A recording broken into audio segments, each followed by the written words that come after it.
খসড়া ভোটার তালিকা প্রকাশের পর থেকে নানা ঘটনা উঠে আসছে, সামনে আসছে নানা অভিযোগ। তবে এবার যে ঘটনার কথা আপনাদের বলবো সেটা বিশেষভাবে চর্চায় চলে এসেছে, আর সেই ঘটনাকে কেন্দ্র করে ব্যাপক শোরগোলও পড়ে গিয়েছে। খসড়া ভোটার তালিকায় মৃত বলে উল্লেখ করায় এর আগে ক্ষোভে শ্মশানে হাজির হয়ে গিয়েছিলেন হুগলির এক কাউন্সিলর। আর এবার খসড়া তালিকায় মৃত বলে উল্লেখ করায় শটান শববাহী গাড়িতে ওঠার চেষ্টা এক ভোটারের। এই ঘটনাটা হুগলির উত্তরপাড়ার। জানা গিয়েছে প্রায় 50 বছর ধরে হুগলির উত্তরপাড়ার 6 নম্বর ওয়ার্ডের বাসিন্দা আশিস চক্রবর্তী। আর 5 জনের মতোই তিনিও এসআইআর এর ফর্ম পূরণ করে জমা দিয়েছিলেন। 2002 সালের ভোটার তালিকাতেও নাম ছিল তার। তবে খসড়া ভোটার তালিকা প্রকাশের পর দেখা যায় তার নাম মৃতের তালিকায়। স্বাভাবিকভাবেই হতভম্ব হয়ে যান তিনি। এরপর ঘটনার প্রতিবাদ জানাতে শববাহী গাড়িতে ওঠার চেষ্টা করেন। আশিসবাবু জানান তিনি বিষয়টা জানা মাত্রই বিএলওকে জানিয়েছিলেন। বিএলও নাকি স্বীকার করেছেন যে তার ভুলেই এই বিপত্তি।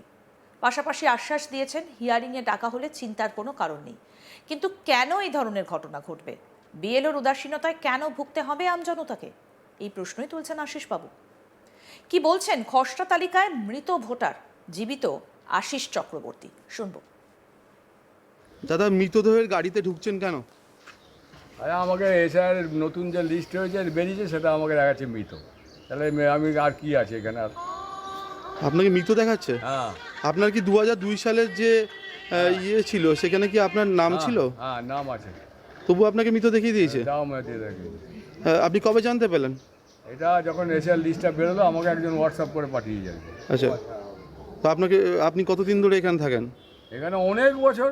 তাও প্রায় আমার আমি তো এখানে প্রায় 50 বছরের উপরে থাকি। হ্যাঁ। আপনারা কত সালে এসেছেন এখানে? এখানে প্রায় আমাদের বাবা মারা প্রায় স্বাধীনতার পরেই চলে গেছে। আপনার বাবাও এখানে ভোট দিতেন? হ্যাঁ, এখানে ভোট দিতেন বাবা, মা, দাদা সবাই ভোট। আমি লাস্ট 2025-এ ভোট দিয়েছি। তারপরে হট করে কবে জানতে পারলেন এরকম আপনাকে মৃত বানিয়ে দেওয়া হয়েছে? এইটা একটা লিস্টটা বেরোলো যখন তখন জানতে পারলাম। নির্বাচন কমিশনের ভূমিকা নিয়ে কি বলবেন? এখানে তো নির্বাচন, আমি বলছি এটার একটা মোটামুটি একটা সুরাহা হলে ভালো হয় আর কি। আর যারা এই কাজগুলো ভুল করেছে আর কি, ভুল বা কী করেছে আমি তো বলতে পারবো না। এটাকে কিন্তু এই জিনিস যেন আর কারোর যেন না হয়। এই জন্য কি আপনি মৃতদেহের গাড়িতে ঢুকে যাচ্ছিলেন? হ্যাঁ, তাছাড়া কী করবো। ঘটনায় নির্বাচন কমিশন এবং বিজেপির বিরুদ্ধে সরব হয়েছেন তৃণমূল বিধায়ক অরিন্দম গুইন।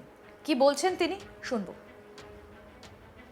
আমি তো আগেও বলেছি, এখনও বলছি বারবার, যে এরা যে ধরনের নির্বাচন কমিশন বিজেপির সাথে প্যাক্ট হয়ে বিজেপি কাজে লাগালো নির্বাচন কমিশনকে, যে করেই হোক পশ্চিমবাংলায় ক্ষমতা আসার লোভে তারা নির্বাচন কমিশনকে কাজে লাগিয়ে যা পারলো তাই করার চেষ্টা করছে, যা পেরেছে তাই করার চেষ্টা করছে। কাজেই এইভাবে ক্ষমতায় আসা যায় না।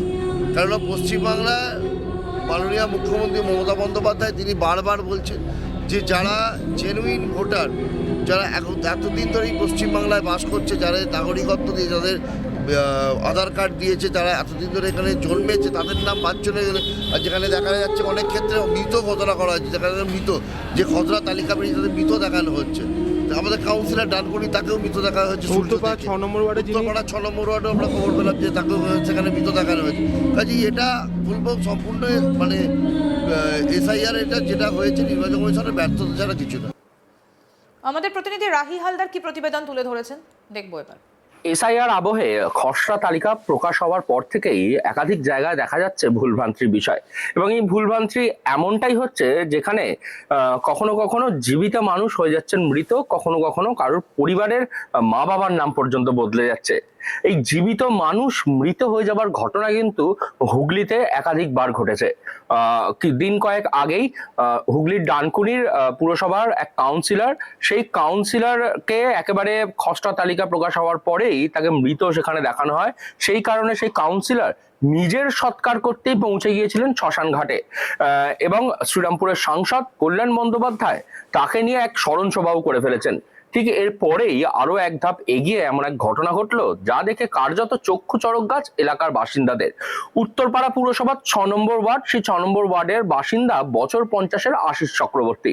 এই আশিস বাবু তিনি একেবারে জীবিত হওয়ার পরেও তার নাম এসেছে ভোটার তালিকার যে খসড়া তালিকা সেখানে মৃত। সেই কারণে তিনি নিজেকে সববাহী গাড়ির মধ্যে উঠে পড়ছিলেন এবং উঠে পড়ে তিনি সববাহী গাড়িতে উঠেই তিনি বলছিলেন যে তিনি একবারে শ্মশান যাত্রায় চলে যাবেন। এই যে এই ঘটনায় কিন্তু কার্যত শোরগোল পড়ে গিয়েছে হুগলির উত্তরপাড়ায় এলাকায়। উত্তরপাড়া রবীন্দ্রনগর এলাকা, সেই এলাকারই বাসিন্দা হচ্ছেন যে এই ব্যক্তি। প্রায় 50 বছর তার বয়স। 2002 সালের ভোটার তালিকাতেও তার নাম রয়েছে। এমনকি তিনি বিগত বেশ কিছু বছর ধরে সমস্ত যে নির্বাচনী যে প্রসেস, সেই প্রসেসে পার্টিসিপেট করেছেন। সব জায়গায় গিয়ে তিনি তার ভোট দান করেছিলেন। এইবারেও তিনি এমুনারেশন ফর্ম সেটি ফিল আপ করেছেন এবং সেই ফর্ম ফিল আপ করার পরে সেই ফর্ম যখন জমাও দিয়েছিলেন বিএলওকে, পরবর্তীতে যখন তার খসড়া তালিকা প্রকাশ হচ্ছে, সেই খসড়া তালিকায় তিনি দেখতে পান তার নাম দিয়ে দেওয়া হয়েছে একেবারে মৃত হিসাবে। তারপরেই তিনি একেবারে ক্ষোভে ফেটে পড়েন এবং তিনি বলেন যে তার আর বেঁচে থাকার তাহলে কোনো মানে নেই, কারণ ভোটার তালিকাতেই তিনি মৃত। সেই কারণে তিনি একবারে সববাহী গাড়ির মধ্যে উঠে পড়ে বলছেন যে তিনি একবারে শ্মশানে চলে যাবেন, কারণ সেখানে গিয়ে নিজের সৎকারে নিজে করে ফেলবেন। এরকমই ঘটনা দেখা গেছে কিন্তু উত্তরপাড়ায়। যদিও ওই ব্যক্তির সাথে কথা বলে জানা যায় যে তিনি এই পুরো ঘটনা তিনি বিএলওকে জানিয়েছিলেন। বিএলও বলেছে যে সেটা হয়তো কোনো কারণে ভুলের কারণে হয়ে গিয়েছে, এর জন্য তিনি আবারও তার যে রিভিউতে হবে, সেই রিভিউতে গেলে সেটা ঠিক হয়ে যাবে। কিন্তু ওই ব্যক্তি তার যে বক্তব্য যে তিনি যখন কোনো ভুল কাজ করেননি তাহলে কেন তাকে আবারও এই রিভিউতে যেতে হবে, রিভিউতে গিয়ে এই ধরনের আবারও সমস্যার সম্মুখীন হতে হবে। এই একাধিক সমস্যার জন্যেই কিন্তু তিনি একেবারে কার্যত বলা চলে যে তিনি যে নির্বাচন কমিশন তার দিকে একেবারে আঙুল তুলছেন এবং তার সঙ্গে তিনি বলছেন যে তিনি জীবিত থাকার পরেও তার নাম ভোটার তালিকাতে যখন মৃত হিসাবে ঘোষণা করা হয়েছে তখন তার আর বেঁচে থেকে কোনো লাভ নেই। যদিও এলাকার স্থানীয় মানুষরা তার পাশে রয়েছেন এবং জনপ্রতিনিধিরাও তার পাশে রয়েছেন, যেটা হুগলি জেলার যিনি তৃণমূলের সভাপতি তিনি বলছেন যে একেবারে ইলেকশন কমিশন তার দায়িত্ব নিয়ে নিয়েছে এবং বকলমে বিজেপি তাদেরকে দিয়ে এই দায়িত্ব পালন করাচ্ছে যে এই ধরনের ঘটনা ঘটিয়ে যা হোক করে ভোটার তালিকা থেকে ভোটার নাম বাদ দেওয়ার। এবং একই সঙ্গে তারা এটাও বলছেন যে কোনো যদি একদম যিনি ভোটার তার নাম যদি বাদ যায় তাহলে কিন্তু তারা একেবারে বৃহত্তর আন্দোলনের পথে নামবেন। ইতিমধ্যেই উত্তরপাড়ার এই ঘটনায় কিন্তু রীতিমতন শোরগোল পড়ে গিয়েছে এলাকায়। ইতিমধ্যেই খসড়া ভোটার তালিকা প্রকাশিত হয়েছে, কিন্তু সেখানে দেখা যাচ্ছে যে একাধিক ব্যক্তি যারা জীবিত রয়েছেন তার মধ্যে অনেককেই দেখা যাচ্ছে যে মৃত হিসেবে চিহ্নিত করা রয়েছে। সেই রকমই একজন এই আশিস চক্রবর্তী, তিনি জীবিত কিন্তু খসড়া তালিকায় দেখা যাচ্ছে তিনি মৃত। আর এই ঘটনাকে কেন্দ্র করে রীতিমতো চাঞ্চল্য সৃষ্টি হয়েছে।